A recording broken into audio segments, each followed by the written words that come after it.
우리 모두는 다 하나님의 것인 줄로 믿습니다. 너는 내 것이다 라고 하시는 이 하나님의 선포, 이 하나님의 선언은 우리 모두에게는 심적으로는 상당한 격려와 위로와 또한 큰 힘이 됩니다. 여기에는 하나님과 내가 특별한 관계가 있다는 게 전제되기 때문이죠. 나와 무관한 게 아니라는 거예요. 대개는 우리가 소유물로 여긴다. 예를 들면 내 집, 내 차, 내 물건, 이런 거 얘기할 때 어떤 소유격을 말할 때도 있는데요. 그러나 우리 주님은 우리를 물건화해서 내 것이라 말씀하시는 게 아니고 우리의 인격을 인정하시면서도 내 것이다 라고 말씀하시는 겁니다. 여기는 몇 가지 이유가 있는데, 첫째는 우리는 하나님이 창조한 피조물인 줄로 믿습니다. 하나님 우리를 창조하셨다는 거예요. 하나님 우리를 만드셨다는 거죠. 인간이 존귀한 이유는 하나님이 하나님의 형상을 따라 우리를 만드셨기 때문입니다. 만들 때는 이유가 있었겠지요. 하나님이 우리를 만드시는 그 거룩한 목적, 이게 우리의 인생의 가장 중요한 가치이기도 합니다. 하나님 우리를 통해서 교제하기 원하시고 사랑하기 원하시고 또한 우리를 통해 찬양받기 원하시는데, 이를 위해 우리를 지명하셔서 부르셨고 또한 우리를 위해 구속의 은혜도 주신 줄로 믿습니다. 그러니까 하나님 우리를 창조하시는데 그냥 하신 게 아니라는 거예요. 우리의 인생을 만드시고 우리와 함께 하시는데 심심해서 하신 것도 아니고 또한 그냥 무료로 하시는 게 아니라 온전한 대가를 지불하시고, 하나님은 구속하셨다는 것은 대가를 지불했다는 뜻입니다. 예수 그리스도께서 십자가에 달려 돌아가심으로 저와 여러분은 구원됐고 그 보혈의 가치가 오늘 우리들의 인생 가운데 있는 줄로 믿습니다. 그 하나님께서 우리를 말씀하시는 거예요. 너는 내 것이다. 내가 너를 창조했다. 내가 너를 목적 삼았다. 나는 너와 함께한다. 지금 이 이사야서 43장의 배경은요, 유대인들이 죄를 지고 하나님 앞에 앞으로 당할 심판, 포로로 끌려가는 것, 그런데 그것이 다가 아니라 다시 돌아와서 회복될 것에 대한 예언을 내용으로 합니다. 그런데 문제는 포로로 끌려간다는 건 나라가 망한다는 거죠. 이 나라가 망해서 당하는 고난이 있습니다. 역사적인 고난이라고 할 수 있는데요. 이것은 물론 나에게도 일부 책임이 있지만 이것은 피할 수 없는 고난이라는 게 참 무서운 일입니다. 그때 그 시간에 그 지역에 태어난 사람들이 모두가 당할 수밖에 없는 그런 어려움의 순간들도 있는 것이죠. 대한민국이라고 예외가 없습니다. 대한민국도 가장 어려웠던 시절 생각해보면 약 100년 전 아닐까 생각이 들어요. 최근에 개봉된 영화 중에 이 봉오동 전투라는 영화가 있습니다. 저는 그 영화를 보진 않았는데요. 근데 그 영화의 제목과 포스터를 딱 보는 순간 제가 그런 질문이 떠오르더라고요. 분명히 국사 공부를 하면서 봉오동 전투, 그렇지, 우리가 일본을 상대로 해서 이 전투를 벌여서 최초로 이긴 전투이면서 홍범석 장군이 이끌었던 전투, 이 정도는 제가 어렴풋이 알았는데 이런 궁금증이 생겼어요. 봉오동이 어디지? 우리는 소양동, 근화동에 사는데 봉오동이 어딘가 찾아봤습니다. 봉오동이 어딘지 아마 아시는 분 그렇게 많지 않을 거예요. 봉오동은 우리 춘천 입장에서 본다면 그대로 북쪽으로 올라가서 동쪽에 있는, 그래서 이 두만강 건너편 지역에 해당됩니다. 자, 그런데요, 여기서 또 하나 있죠. 우리가 전체가 잘 알고 있는 독립군이 일제를 향해서 큰 승리를 거뒀던 또 하나의 전쟁이 있습니다. 청산리 대첩. 청산리는 또 어디 있습니까? 그런데요, 재미있는 것은 그 봉오동과 청산리가 멀지 않아요. 봉오동과 청산리가 상당히 가까이 있습니다. 이 두 개가 가까이 있다는 건 중요한데요, 이곳이 크게 보면 만주고 작게 보면 여기가 바로 북간도라는 지역입니다. 왜 여기서 우리는 무장투쟁을 할 수 있었을까? 어떻게 수천 명의 이 독립군이 모일 수 있었고 그 사람들은 어떻게 총을 들고 있었을까? 어디서 샀을까? 무슨 돈으로 샀을까? 어떻게 복장을 맞춰 입을 수 있었을까? 김좌진 장군은 그 군대를 어떻게 모집할 수 있었을까? 왜 다른 지역에서는 그런 전과가 없었는데 그 북간도 지역에만 있었을까? 이런 궁금증이 막 일어나더라고요. 그래서 한번 살펴봤습니다. 역사를 조금 보니까요, 그 북간도 지역으로 처음으로 우리 조선인들이 이 19세기에 넘어간 게 1899년이더라고요. 그때 네 가문 160명이 처음으로 넘어가는데요. 그 넘어갈 때에 이끌었던 분이 김약연 목사님이라는 분이 그 모임을 이끌었습니다. 그래서 이 북간도에 가서 살림을 차리고 거기에 농사를 짓고 척박한 땅에서 정착해서 그 땅에서 태어난 첫 번째 세대 중에 한 명이 바로 서시의 윤동주 시인입니다. 즉, 그 김약연 목사님은 윤동주 시인의 외숙부가 됩니다. 그들은 거기에서 명동촌이라는 마을을 만드는데요. 그것은 동쪽을 밝게 한다라는 뜻입니다. 그리고 거기에 학교를 짓고요. 교회를 짓습니다. 명동 학교를 짓고 명동 교회를 세웁니다. 이들의 신앙은 나라 사랑, 하나님 사랑이었습니다. 그래서 집을 하나 지어도, 기와를 하나 올려도 그 기와장 하나하나마다 태극기 문양과 십자가 문양을 새겨 넣었습니다. 이들은 당시의 엘리트들이었고 이들은 나라를 사랑하는 마음으로 캐나다에서 온 선교사들과 함께 일을 했고 아이들을 가르쳤습니다. 그러던 중에 조국에서 소식이 들려오는 거예요. 3.1운동이 벌어졌다는 거죠. 이 3.1운동은 당시에 이 북간도 지역에서도 만세운동으로 발전합니다. 그래서 3월 1일은 조선 땅에서, 3월 13일은 바로 그 북간도 지역에서 만세운동을 합니다. 이때 그 명동학교, 명동교인들이 앞장을 서게 되는데요. 여기에서 19명이 즉사하게 되고요. 일제가 쏜 총에 33명, 총 인원이 다치게 됩니다. 이때 학생들 입장에서는 안 되겠다. 우리가 무장투쟁을 해야 되겠다는 생각을 가지고 이때부터 결사대를 조직하는데 6명의 학생이 결사대를 조직해서 일제에 철도 건설 자금을 가지고 가는 6명의 일행을 습격해서 15만 원을 탈취합니다. 이게 15만 원 탈취 사건이라고 부르더라고요. 6명의 청년이 탈취한 거예요. 근데 그 15만 원이 얼마나 되느냐? 당시에 총 한 자루의 가격이 약 20원. 15만 원은 지금 돈으로 하면 100억에서 150억 원 정도 된답니다. 어마어마한 돈이죠. 이 돈이 전체단은 아니지만 바로 독립군 자금의 시작이 된 겁니다. 그리고 그 지역에서 깨어있던 기독교인들과 함께했던 당연히 교회가 중심이 되어서 봉오동 전투, 청산리 대첩의 승리를 가져올 수 있었다라고 하는 거예요. 하나님 사랑하고 나라를 사랑했던 교회가 중심이 되고 기독교인들이 그 시대에 빛을 밝혔던 바로 그 시점. 그런데 그 이후에 어떻게 되었는가? 왜 청산리 대첩은 승리했는데 그 이후에 일제에 승리한 것은 없는가? 일제는 청산리 대첩 이후에 다시 군대를 조직해서 5만 명의 대군을 이끌고 와서 조선 독립군을 완전히 섬멸합니다. 김자진 장군도 죽게 되고요. 이후에 홍범도 장군은 시베리아 전역을 도피하면서 돌아다니게 됩니다. 그리고 그는 광복을 보지 못하고 시베리아에 있는 극장에 일종의 문지기처럼 있다가 비참하게 돌아가시게 됩니다. 우리가 기억하는 바, 아마도 그때에 승리했을 때는 우리가 이길 수 있겠구나, 할 수 있겠구나 했을지 모릅니다. 그러나 그들은 결국 만주 땅에서 북간도 지역에서 죽게 되고 그 동명초는 자취를 감추게 되는 거지요. 그럼 진 것인가요? 그런데요. 하나님은 그 민족을, 그 기도를 그들과 함께 하셨는 줄로 확신합니다.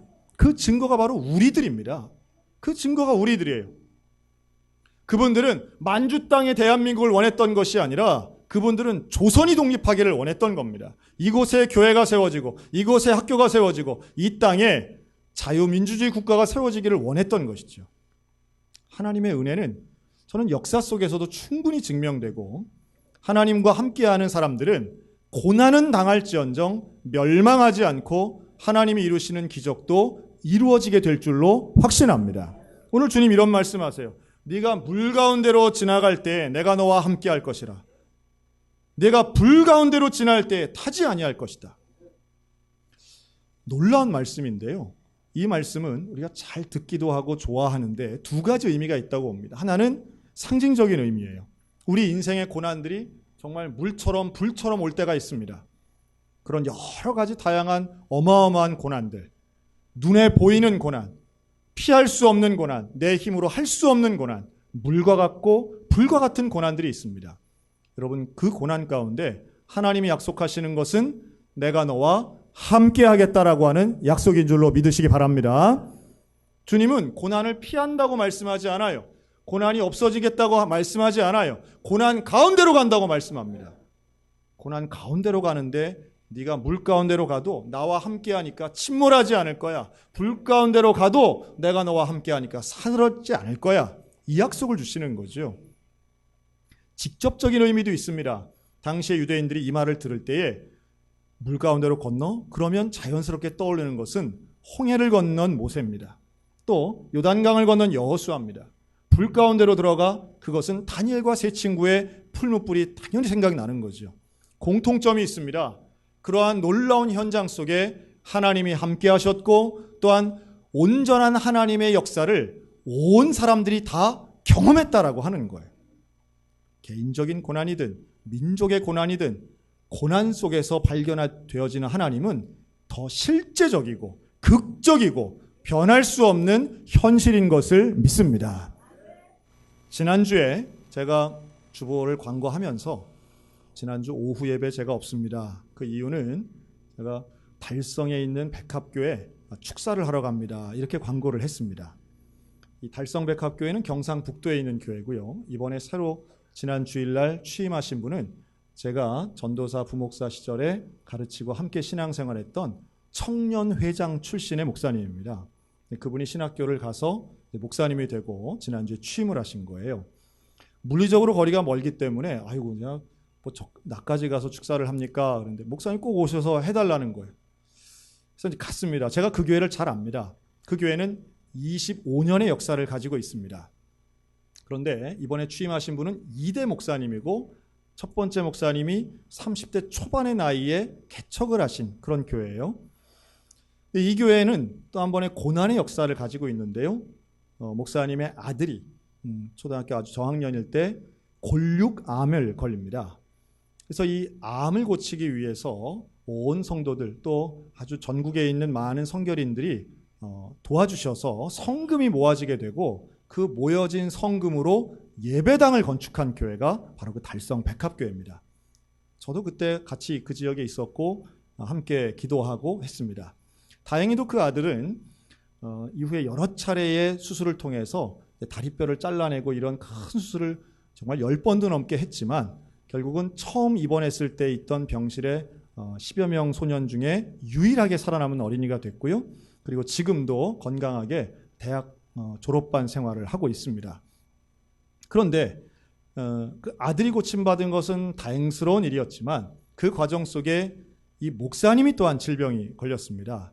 그래서 근육이 수축되는 유전적 질환을 앓으시면서 최근 한 7, 8년 동안은 정상적인 생활이 어렵게 되셨습니다. 그래서 말을 하는 것도 또는 보행을 하는 것조차도 힘든 상황이 되셨기 때문에 할 수 없이 사임을 하게 되셨습니다. 50대 중반의 젊은 나이지만 건강상의 문제가 너무도 심각했기 때문에 사임을 했습니다. 그래서 이제 이번 2대 목사님이 취임을 하시게 된 거죠. 그런데 이 교회는 성도가 몇 명이 있느냐 하면 성도가 딱 한 분 계시는 교회입니다.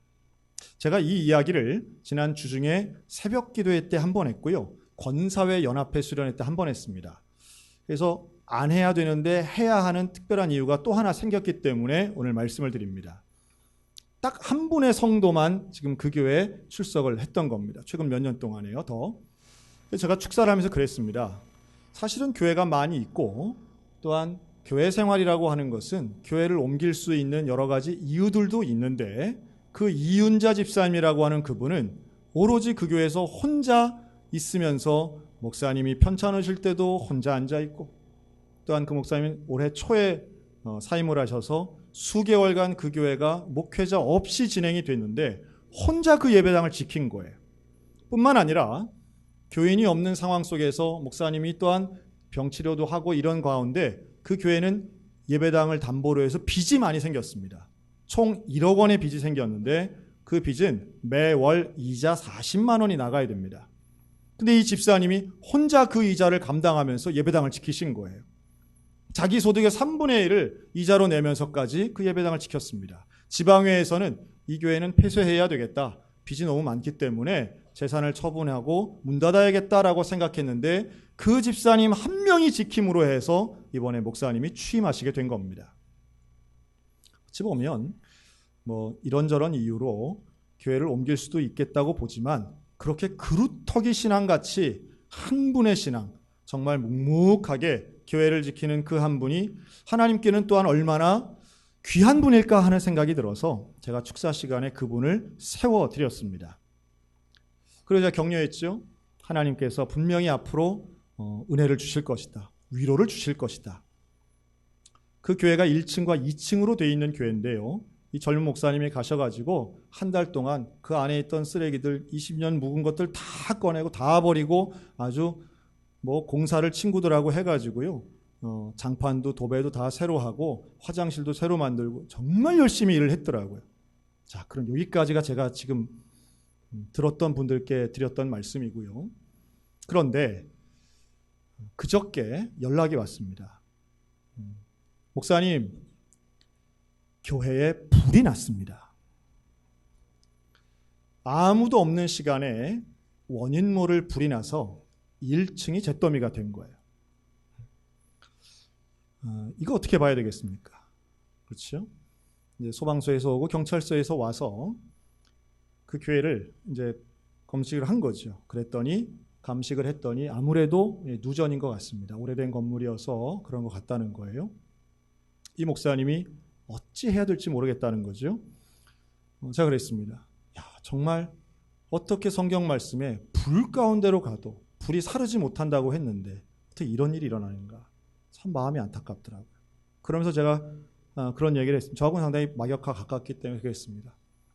하나님이 정말로 주 목사님을 그 교회 담임 목사님으로 세우시는 모양입니다. 한 분인 이윤자 집사님 그 성도의 마음은 아마도 더 무너지시겠죠. 아마도 지금 이 시간 예배를 드릴 겁니다. 이 시간 본당은 불에 안 탔으니까요. 아마도 그 끄름과 재 속에 그 냄새 가운데 오늘 아마 눈물의 예배를 드리고 있지 않을까 생각이 듭니다. 이해할 수 없는 고난이 분명히 있습니다. 사고는 언제나 누구에게나 일어날 수 있습니다. 저는 오늘 이 이야기를 2부 예배 때도 말씀을 드렸는데요. 좀 뭔가 사고가 일어나고 아름다운 결말이 된 것을 기대하신다면 그것은 우리가 보편적 간증에 익숙한 것이고요. 대부분의 우리의 삶에는 무엇이든지 즉각적으로 해피엔딩이 되지는 않습니다. 그러나 진짜 중요한 해피엔딩은 하나인 것이죠. 그것은 불이 났든 불이 나지 않았든 부자든 가난하든 진정한 해피엔딩은 하나님이 함께 하시는 일인 줄로 믿습니다. 근데 우리의 인생 비슷한 것 같아요. 남들은 뭐가 문제가 있는데 기도하니까 쉽게 됐다는 사람들이 있을지 모르겠으나 내 문제만큼은 여전히 나는 물 가운데 있는 것 같고 불 가운데 있는 것 같은 분들 계십니까? 우리의 인생은 물과 불을 피하는 인생이 아니라 물과 불 속에 있어도 하나님이 함께 하실 때에 우리의 인생은 결국 너는 내 것이다. 하나님이 책임지시는 인생 될 줄로 믿습니다. 너는 내 것인 거예요. 우리의 인생은 하나님의 것이에요. 그리고 그 하나님이 말씀하시고 하나님과 동행하면 그 장소, 그 위치, 그 시대가 어떤 것이든 상관없이 나라가 빼앗기든 조국을 떠나든 교회가 불이 나든 사업이 어려워지든 건강을 잃든 그 자리에서 우리는 하나님과 함께 할 때에 우리는 하나님의 것이 될 줄로 믿습니다. 그 백성이 오늘 주님 말씀하시는 거예요. 너는 기억해라. 너는 내 눈에 보배롭고 존귀한 자다. 이게 4절 말씀이에요. 내 눈엔 네가 존귀한 사람이야. 내 눈엔 네가 정말 귀한 보배 같은 사람이야. 네가 뭘 해서도 아니고 네가 뭐 성공해서도 아니야. 하나님 아버지의 마음이 그런 마음이라고 저는 믿습니다. 고난 가운데 있는, 비참함 가운데 있는, 내가 해결할 수 없는 문제 가운데 있는 그 자녀를 향해서 너는 내 것이다. 너는 내 존귀한 자다. 너는 보배로운 자야. 그러면서 같은 43장의 18절 이렇게 말씀합니다. 너희는 이전 일을 기억하지 말며 옛날 일을 생각하지 말라.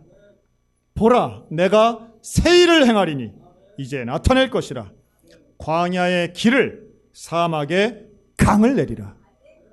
여러분, 하나님의 약속은 앞으로 새 일을 행할 것에 대한 약속이고 선포인 줄로 믿으시기 바랍니다. 너는 내 것이다. 과거는 생각하지 마라.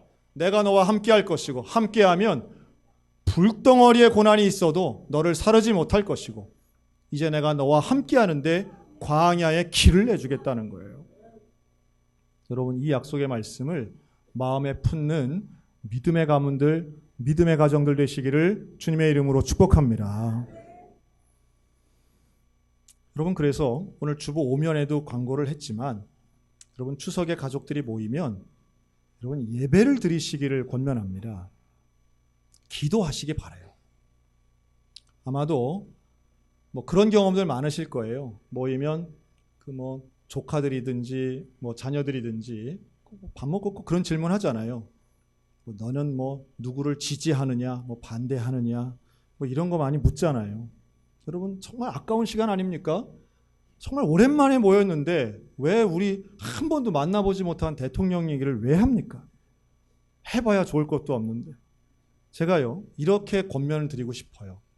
질문을 한다라고 하는 건 뭐가 전제되느냐 하면 상대방이 무슨 이야기를 하든 그것을 이해할 준비가 될 때 질문하실 수 있습니다.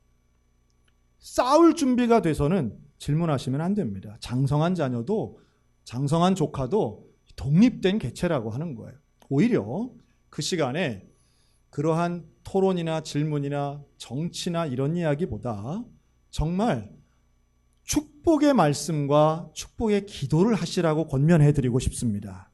특히 부모님과 조부모님들에게 하나님이 주신 특권이 있습니다. 여기 계신 할아버지, 할머니, 외할아버지, 외할머니 분들은 너무 놀라운 복을 지금 받고 계세요.